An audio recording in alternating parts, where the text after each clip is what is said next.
One of the best additions to Resident Evil 9 that Capcom has initially advertised is the ability to play the game both in first person and third person perspectives, which prior was DLC added later to RE8. But that was an addition after release, as RE8 is very much a first person shooter at its core that was never really designed with both perspectives in mind. It reminds me of mods that changed the perspective of games, albeit of course a lot more work as they had to create new animations and whatnot to fit it from first to third person. What I want to discuss is, with presumably both perspectives being designed in mind for RE9's development, does the game play well with both perspectives? I want to warn you of course that there are extreme spoilers as well. You can't really make a video that examines these elements without some sort of spoilers. Don't say I didn't warn you. Anyhow, I'll be noting the animation work and how sections feel to play given the changes in the perspective, and if they work or not. In my opinion, this is more so a third-person shooter that has enough design elements to work in first person with its additional camera work. Leon's sections in particular will highlight the limitations of the first-person perspective. So the POV system seems to be two set distances from the player camera that shares unified animations, albeit some elements are exclusive to one mode or the other. You can tell this from how quickly you can flip between modes as a simple toggle that doesn't require restarting. There is a reason, however, Capcom strongly recommends first person for Grace and third person for Leon, as each of their parts emphasizes or takes full advantage of design elements that are mainly built with this recommendation in mind. Although Grace's sections are recommended in first person, likely to enhance the survival horror aspect, her sections work almost just as well in third person. What I want to touch upon is how the design elements are still retained even in third person, and how the use of animation work seems to be better based on the perspective, and the game is worth replaying alone just for the differences and nuances. Note how the motion capture work for animations in the beginning as Grace explores the hotel demonstrates a lot of extra work that syncs up with first person, so the animation emphasis looks great for both the item in question itself or for the character motions relative to it. While this type of stuff is somewhat inconsistent or uses the old school floating animations that the series is known for, this adds a lot of replayability. You can have 4 unique playthroughs based on perspectives alone, as you have the recommended choice, a swap, only first person, or only third person. One of the most interesting things is how perspective alters how you understand the necessary elements to advance the game. For the first playthrough, you might walk past the photograph and key on the door that tells you to go to room 204, as you might be inclined to go into the adjacent room instead, in first person. Design-wise, I think that's intuitive as it'll be the first thing you notice as you exit the room. In third person, however, as your FOV is larger, as well as the proximity in which you pick up contextual actions, this is easier to notice automatically. But I think it also introduces differences based on how it's primarily intended, as you may run into issues in which a closer camera perspective naturally makes people more inquisitive in a 3D space. For instance, I bumbled around as I couldn't find the wire cutter necessary to open the door, as I wasn't focused on shifting the camera as much as you would in first person, as the exposure to more objects makes it harder to focus on sifting through what I need. Or just afterwards, you're required to examine the upper right photograph to advance the game, as someone playing in third person might not be naturally inclined with examining the minute here as well. So, subjectively and psychologically, you may run into differences in how you interact with the game, as I surely did watching someone else with the recommended perspectives compared to my experience of purposely starting with the reverse. With the flashback, I want to note how proximity as well as different animation work for the movement sequences are exaggerated in a certain way that is more effective in first person compared to third person. As a counter note foremost, however, note how seamlessly the camera work is from turning the cutscene into gameplay. It's really neat compared to first person. Anyhow, notice how Alyssa Ashcroft's animations simply look more realistic or in tune for first person compared to third person, and demonstrates how first person was built in mind for Grace. There are some slight optical effects in which how the distance to something affects how you perceive it in motion, and this is clearly shown by watching something while seated in a moving car. Objects closer to you seem to be moving faster, while looking out towards the distance seems to make objects feel slower. I think the same applies with the difference in animation technique here, that is distinctive from the rest of the game. As this is also seen in pre-release promotions, I think this also explains why it's so unique here as well. Afterwards, when you return back downstairs to examine what she left behind, I like how rummaging around the back of the painting is framed differently based on perspective, as you actually look behind the painting in first person, while you actually get a completely different framed shot in third person. This seems to be either a cutscene in third person or something of similar yet higher quality, and is one of the biggest differences in gameplay. This also applies to various animations throughout the game interestingly, as Capcom really seems to like changing the handsy animations if they aren't the old school Resident Evil style stuff like turning keys and doors and the like. Unfortunately, there are limitations as some scenes are only in first person, such as the zombie cop chase, or the clone section sequences and associated game over. However, Grace does this rather funny looking slip and slide animation when she's fully scared, and that makes it harder to move left or right, and this is not present in the first person mode. Let's swap over to Leon's opening section to change things up. So one of the major things to note is how you interpret animations in third person compared to first in real time, as it's pretty hard to make compelling first person action games in my opinion, especially with melee or associations with that stuff. Animation timings for parries are integral to Leon's gameplay, and this is rather difficult to adapt as often the case. Animations fit more for a third-person perspective in which you can clearly see the exaggerated build-up or release in tension that's easier to express in third person. This is a lot harder to see in first person as you can zoom distances much easier in third person when you have a reference point or Leon, especially for guys charging at you with that spear or chucking things at you. But it's rather okay once you get used to it, though I'm not quite so sure for perfect parries. Additionally, finisher animations with the axe or gun parries are still in third person. A neat part of first person, however, is that all the weapon animations from third person are quite detailed in first person, so it's very cool and demonstrates that close distance emphasis like Alyssa's movement sequence. I want to talk briefly about how weapon handling and such works, however.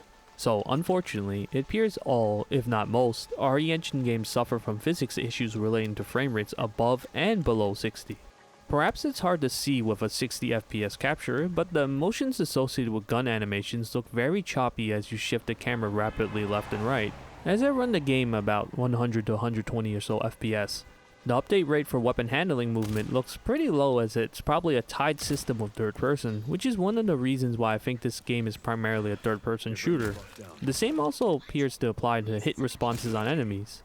I encourage playing the game at a lock 60 versus 120 or above, as something doesn't feel right between frame rate targets that is reflected in animations and engine physics. As the RE engine has problems with variable frame rates and high frame rates, as it's an engine built specifically about targeting 60 FPS, you can find things such as in the Monster Hunter series, which high FPS changes the timing of attacks and animations, which provides subtle yet impactful differences based on a frame rate target, often the higher, making enemies more erratic. This also applies to RE engine Resident Evil titles of course, as RE2 Remake for instance has knife damage tied to frame rate, or RE4 with shooting feeling more inconsistent and floaty, and affects grenade impacts. Note here how Leon's red dot sights have this weird jittery behavior which makes aiming a bit more difficult. I want to note as well that frame rate is a lot higher in first person compared to third person, as I got as much as a 20 to 30 FPS difference. Anyhow, shooting simply doesn't feel as satisfying in first person, barring things of course like character animation feedback and more subtle animations, as moving the camera feels linearly stiff in a way that largely conforms to the third person movement system. It also might suffer from the more floaty nature of higher FPS as well. It is largely accommodating towards the third person in the way which enemies often sway and move towards you. This works so much better to track in third person as it feels less difficult due to how aiming works. As enemies jerk their heads back or move towards you, you pull your mouse or controller more in first person to track comparatively. Naturally, third person suffers far less from the need to micro-adjust after every shot. However, first person perspective has its advantages too, as you don't suffer as much with the close quarters nature introduced in RE4 Remake. Aiming is harder in those contexts as it reduces your sensitivity if you're aiming against a target too close to you. Flopping back to Grace's initial escape from the girl section, you'll notice that the developers attempt to retain the design cues as much as possible. It is really dark even in third person, as they want to stress how much you need the lighter to progress.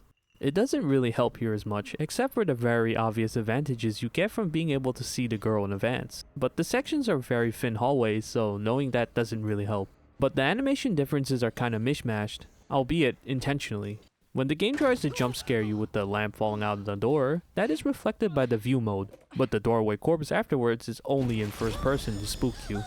The only possible detriment here is maybe the fine precision you need to hopefully not knock the items on top of the cart to reach the screwdriver that is easier in first person. The difference in third person really makes you see RE's room-to-room gameplay more distinctively, as some of the horror effect is lost as it makes the spaces feel shorter with safety being more visibly accessible. Going back to Leon, you can notice the first person drawbacks almost immediately, as one of the biggest issues is that it borrows from RE4 and RE6 style gameplay, so enemies can sneak up more effectively as they appear around you. Here, they drop out of the beds that are conveniently surrounding you. Additionally, it's more difficult to utilize the various weapons on the floor as you'll see later on, such as axes, rebar slabs, spears, and the like, as you must actually look at the floor to pick them up. One of the biggest subtle differences is the way that the game distinguishes whether or not you're close enough for contextual action animations, as it seems much more finicky in third person as you must get the right angles, while first person's reduced FOV makes prompts out of sight. The chainsaw model is also in first person, which is cool, but the unique animation finishers and things like that are still in third person, which is a shame as most of the one-time throwable melee weapons are in first person. Back to Grace's section again, which I'll talk about the game's first half care center, alongside snippets of Leon. Generally, I found the experience pretty similar between both, as I can't say which one would be better over the other. The advantages of an over-the-shoulder camera are not actually all that powerful, as the areas are well designed in a way so you don't get many opportunities to exploit it. The FOV is also rather small for even third person. I like how certain animations, such as pushing the cart in the kitchen, are animated in third person, as well as tinkering with the valve handle, or even basic things such as collecting blood.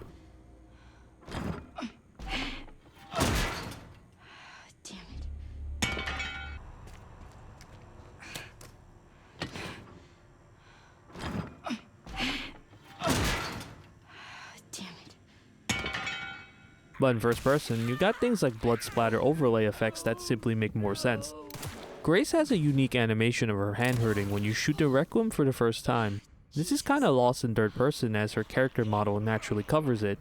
Small contextual hand expressions like that might be missing if you've gone for third person first. You do however get the whole sense of recoil in shooting a high powered rifle round through a revolver however.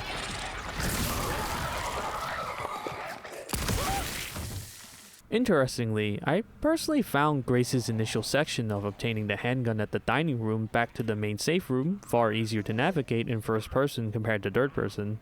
With how the levels are designed with danger out of sight, long and dark corridors, and design traps, it is actually harder than I thought to utilize the camera to get preemptive analysis of enemies other than Chunk, the big boy.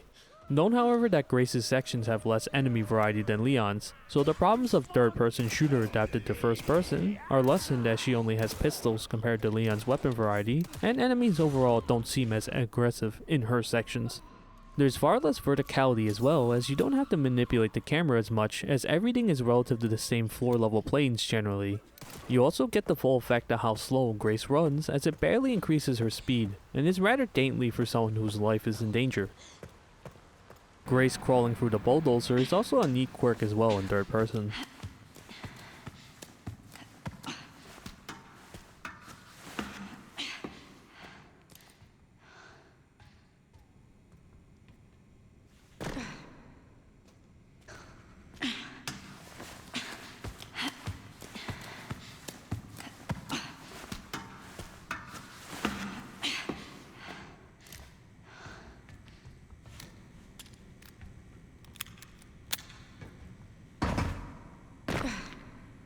One of the better uses of perspective is escorting Emily, as it looks way more realized in third person, as she barely shows up in first person.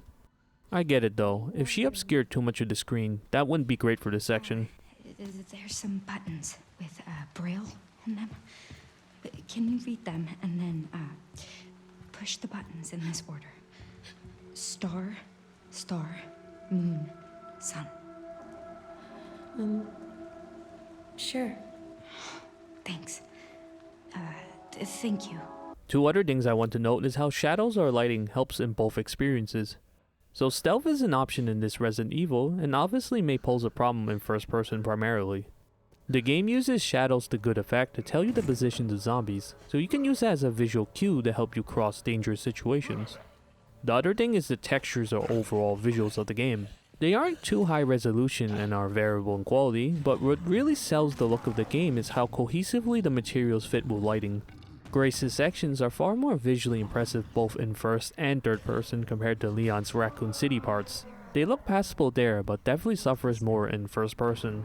Furthermore, most of Grace's sections take place indoors, where the RE engine arguably excels at. Leon's second half sections in Raccoon City are a mixture of outdoors and indoor sections that can highlight the disparity in visual quality at times. There isn't much to say about Leon's section here cleaning up after Grace. I didn't capture whether picking up the shotgun is in first person or not, unfortunately, for the chunk battle. What is interesting is that pressing the buttons, jumping, and climbing animations, as well as breaking into closets, are all in first person, as they have camera work to follow it. I kinda prefer this section for Leon's gameplay in first person a little more, as the close quarters nature of it is neat. Since this section features enemy state permanence by the previous actions of Grace, alongside all the intel you've gathered out of the area by playing as her, this section doesn't matter much with what perspective you play as. The short upstairs holdout section for Leon plays out fairly similarly, as there isn't much to make the first person drawbacks noticeable. Grace's follow-up basement section is definitely easier in third person, as it isn't nearly as dark with a wider FOV. It is still very dark however, but it is intuitively easier to see and navigate pathways to avoid the girl in third person. Definitely better in first person for presentation, as the interplay of light and shadow here is fantastic. Gameplay is once again retained, as noticing the zombie and collection pool that deters you from inputting both of the joint plugs, while the girl closes in behind you, is largely retained.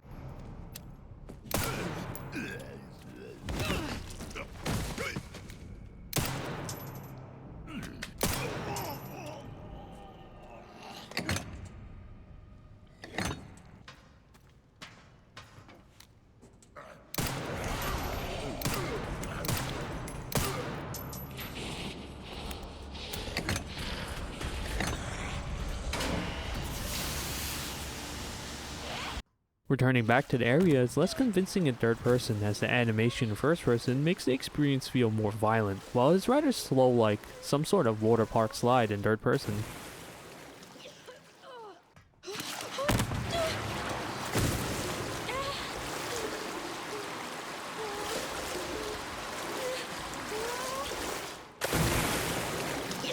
Oh, I got in my mouth.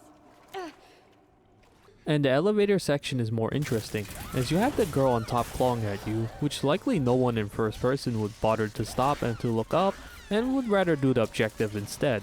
I didn't realize that she was this close to you in first person, and realized that's only in third person. So following unlocking the door to escape with Emily, Grace's section in Victor's underground facility is nice for the visual differences in third person. You can use the one-time gas canisters to cut a path forward, which I think is more helpful to see both your character model and zombies at the same time to know whether to back off or not. The highlight, of course, is the flowing blood that douses her hair and clothes. In first person, it looks like she almost gets knocked back by the burst, but that's not really the case in third person. You can tell they went the extra mile as they applied a blood liquid layer on her neck to give you the idea of blood seeping patterns from her hair. Really nice attention to detail there. When Leon finally finds Grace, the Overwatch sniping scenario is roughly the same of course, due to it primarily being scoped gameplay. A fun little detail is that when Leon slides down the roof afterwards, the smushing of zombie brains is in first person as well. As for the mini-ball section, this is probably better in first person, at least for me. As you must aim for all the orange spots, it might be more difficult to land precise hits, especially for the back one in third person, so I had a much easier time in first person. It also helps that I play a lot of FPS games compared to third-person shooters. Additionally, you cannot change the perspective of the third-person camera, as it's always an over-the-right-shoulder camera, which poses problems when aim can be obstructed by pillars and the need to aim towards the left. You might lose time when trying to accommodate for these conditions, as most boss damage window opportunities come from either downtime between animations or after parrying. FPS mode is largely unmitigated by these kinds of restraints and allows me to make quick work of it.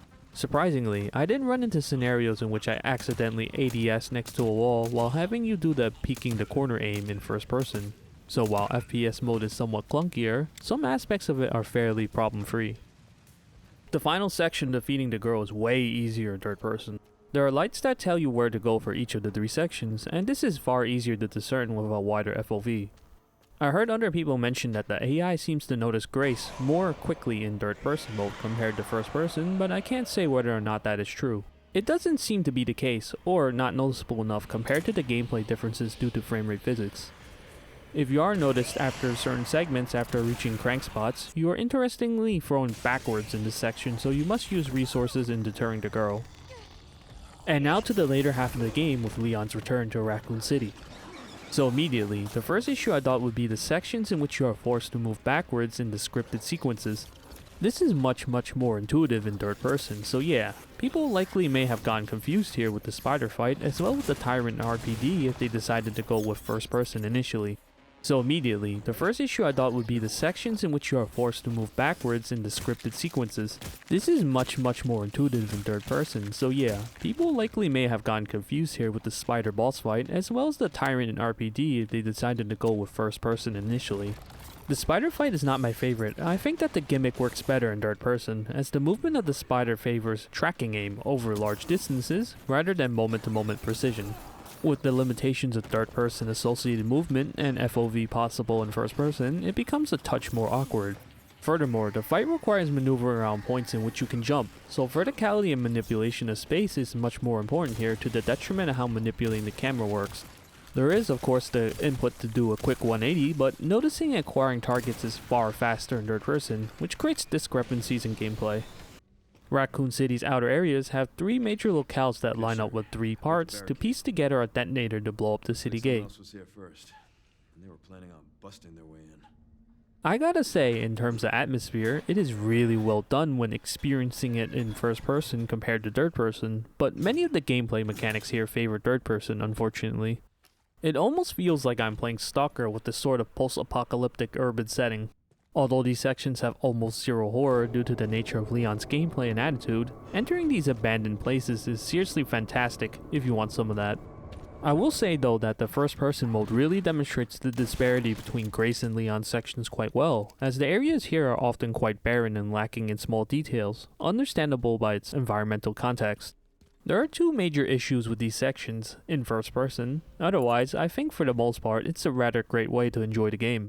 One part, however, that I didn't really like is that underground section in which you have to obtain the second fuse to open up the parking lot. It has that section where you drop down a hatch into concrete cylinders in which you pick up the crank. Enemies spawn around and behind you at different times, which is not favorable in first person, with the major threat being the same mini-boss enemy as within the church. But the solution is to make it past them to funnel them generally. Definitely won't be as fun as in first person initially, as you can't really react to what's there if it's your first playthrough.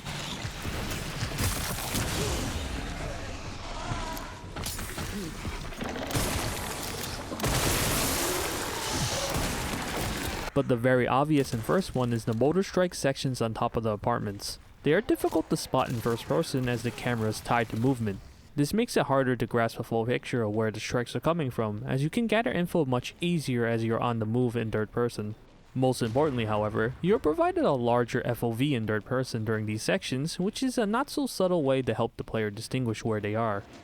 This is entirely missing in first person.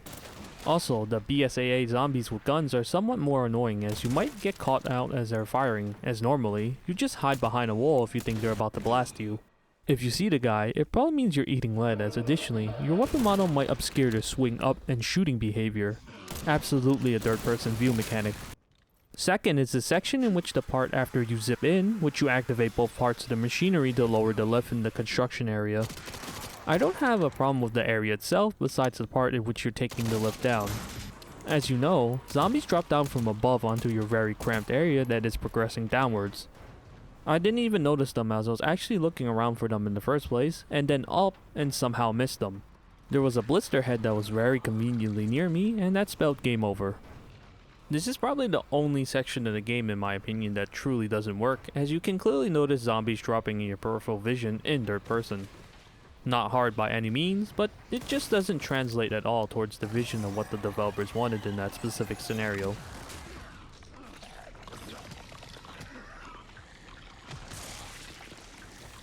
Also, a small detail but kinda unrelated, but fills me with great joy. You know how in the gas station there's a fight after filling the gas tank? There's a zombie in there that you can clash chainsaws with. I didn't know it, but if that zombie has low enough HP, it also seamlessly has an animation in which you tear it apart as well. I would have loved to see this animation in first person. Moving on, the return to RPD is really special in first person. I think if it wasn't a POV choice, they would likely lock this section in first person, or at least before the Tyrant fight, to give it that nostalgic flair to Leon. See what he sees in all of that. It's not really any different from third person, but it's awesome to see in a more personal way. As you enter the right hand side to meet up with Grace and Zeno, you're interrupted by exposition flashback in which the clone that resembles Emily reintroduces the orphanage prior to Raccoon City's downfall. The only neat thing here in third person is the segment near the end which has the animations for pulling out the coffins and landing onto the mattress. Some bits of it are only in first person, unfortunately.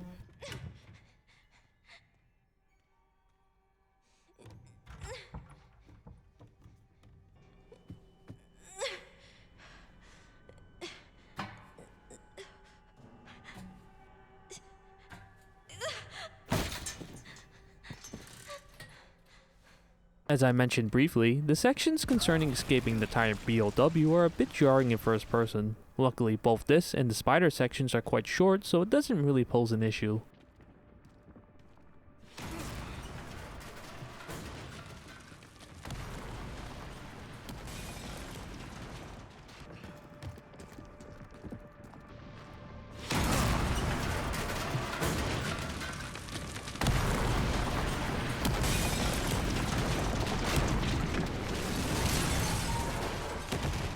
Give me a goddamn break. The following boss fight afterwards is fairly straightforward, however. This one surprised me as it was rather easy to hit its chest with the bolt action sniper rifle in first person. One of the major mechanics by this point of the game is to choose whether you want to keep shooting the output damage or to parry, which was a lot harder to do without Leon's character model being visible doing gun animation stuff, as I don't know whether or not in first person, if I'm at the endpoint of my firing or reload animation, to parry in time. This means that I got hit a lot more often comparatively, as I forgot I'm not really playing an FPS, as it's still grounded in Resident Evil's third person gameplay assumptions. The plant section before Arc is not great in first person, but the lead up to it's nice, as the whole sequence of traversing from the orphanage to Arc via the underground and metro sections is one place where they add a bit of a touch to. Leon's traversal through the train carts are actually in first person for almost all of it, which is nice. The area itself has improved immersion in first person, but demonstrates how short and uninteresting it is, just as with third person. You may however notice that the vine traps are easier to spot in first person, as you won't be staring at the ground as much in third person. The boss however is an awful experience, as it's difficult to judge whether or not its attacks near me will hit or not. That was my experience with encountering it in third person as well, but it's even worse here. The Arc facility is really interesting in first person, as it has actual human beings with guns that hit extremely hard, unlike the gun enemies in RE5 and 6. As you head into the facility to see what's going on and learn of Grace's whereabouts, you are ambushed by these guys when you try to leave the room. I got a cheeky initial shot off one of them as they entered the room, which I'm real proud of. But seriously, I think this section is far better in first person, as it helps increase the immersion of being hunted down by professional PMCs. Though the extra FOV to keep up with their movement is undeniably the better choice. The next section has that shootout with a few more of them, and that part is equally as annoying regardless of POV, as the initial guys won't pop their heads out anymore until after you cross the walkway. I think I glitched the AI as they wouldn't move after I threw a grenade in the attempt afterwards, and they only started acting after I defeated the third of the initial 4.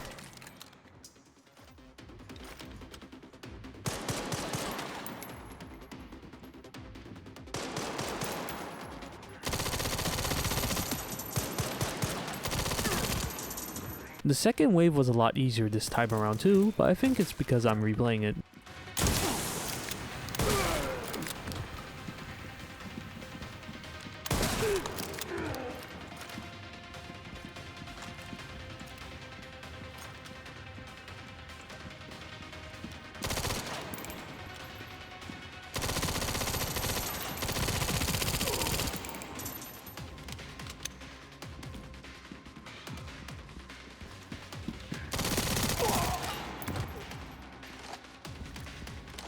The next section has you fighting off the presumably legendary mercenary from the now defunct Umbrella Corporation.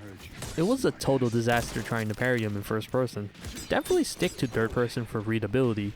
When healing in first person, you can see that the injector might get in the way of visibility. And additionally, gun models take up more of the screen if you tilt the camera downwards in first person, which doesn't help.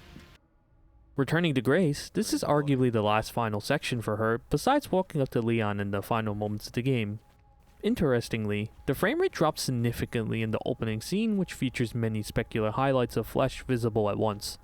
This isn't a problem as the low FOV in first person hides this interestingly, but as this section doesn't contain any significant gameplay, it's not really a problem. The difference in stomping on the grate is cool.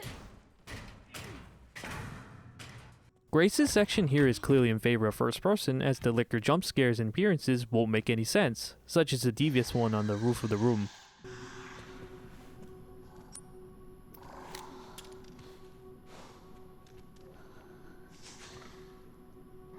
If you flubbed your Molotovs like I did when the angry liquors got a little too close, then you can catch an animation of Grace trying to pat herself off from the fire, as Leon doesn't have any incendiary options. Like many of the science fiction lab settings in the series, these are often very short and demonstrate how silly it is to have relative safety at about 2 rooms away, and that immersion is further reduced in third person. Overall, I don't think either perspective gives you an inherent advantage, as the liquors make you take it slow and analyze the whole room anyway. Final section of the game is with Leon as he's suffering from the near terminal effects of the T-virus while trying to catch up to Grace. It seems like the blue effect as Leon is temporarily succumbing to the virus seems to be somewhat more distracting in first person, though it's not really a big deal overall.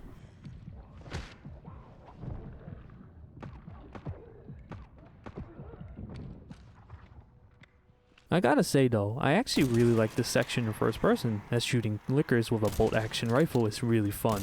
Just like with Grace, this section really isn't too long at basically 10 or so minutes if you're taking your time with a few of these frog BOWs. Since you might want to use more environmental aspects of the level design to defeat these enemies, this is easier in third person for sure, but doing multiple parries in first person against liquors is also really fun as well. I won't really bother talking about the final boss fight as it's really about the same for either perspective, given the particular way that you're supposed to fight Victor Gideon. Though how well you notice the gimmick of moving really far left or right away from the second electric slam is definitely easier to notice in third person. The only difference I would say comes from part 2 of the fight, as it suffers from the same issues as the plant boss. How close is too close? Is that attack going to hit me, or is it going to miss just slightly? I don't know in the first person, but yeah, similar as with the third person experience. If you're the type of person who is one and done with games, I'd seriously consider the swap perspectives as a great way to appreciate what the game has to offer. Overall, it appears that this game is one that uses a unified animation system that works based on a third-person perspective foremost, and works well enough for Grace's sections. So I would say yes, it works well enough for either perspective, but isn't quite as well polished for Leon's in first person. I wish more games added a first-person mode to third-person games, or even vice versa, as it makes you appreciate the level and environmental design, art, and all the effort that goes into making games a lot more if you had different ways to experience it. Thanks for watching, and I hope you will subscribe.